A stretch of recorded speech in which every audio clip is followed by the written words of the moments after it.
Hello everyone and welcome back. So in this video, I'll show you how to sideload install apps or games right on your Galaxy Watch after the latest update.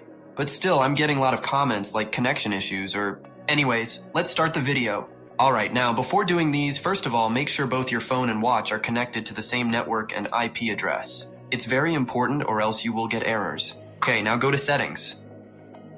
About Watch. Go to Software Information. Tap software version multiple times to enable developer options. Alright, now as you can see, this watch is currently running on the latest Buildware OS 4 and with latest security patch. Go to developer options. On phone, you need to install Bugjaeger app. Link provided in description. With this app, you can do a lot more on it, sideloading, manage files, or whatsoever. Alright, now on watch developer options. Select and enable wireless debugging.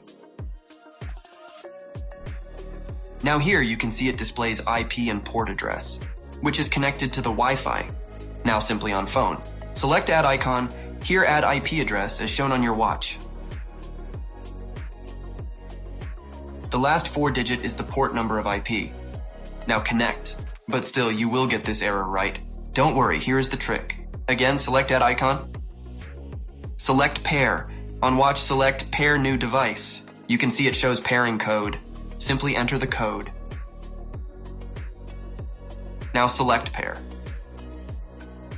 And yes, it's connected. Still there is a glitch on app, so again, connect. Alright, it's connected and it displays the address. Try again and again until it displays the connection. Also here it shows the logs processed that are going on watch. Now go to package section. Select add icon. Add package file. Choose the app file you want to install. It starts to install. Also make a note that the current Galaxy Watch is locked to 32-bit mode. It only runs Arch32 Android packages. Better check out this video. We did a detailed video on Android packages. And there we go, it got installed. Now open it. Some of them requested me to optimize this game, Talking Tom.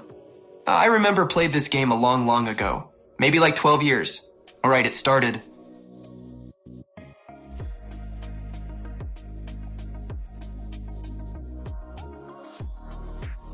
Also remember guys, the Arch32 apps only will work if you directly install apps which are already installed on your phone. In most of the cases it won't not work, due to most of all phones comes with 64-bit Arch. Anyways, that's it all for today's video guys, hope you liked. Also check out links in description. Thank you guys, peace out.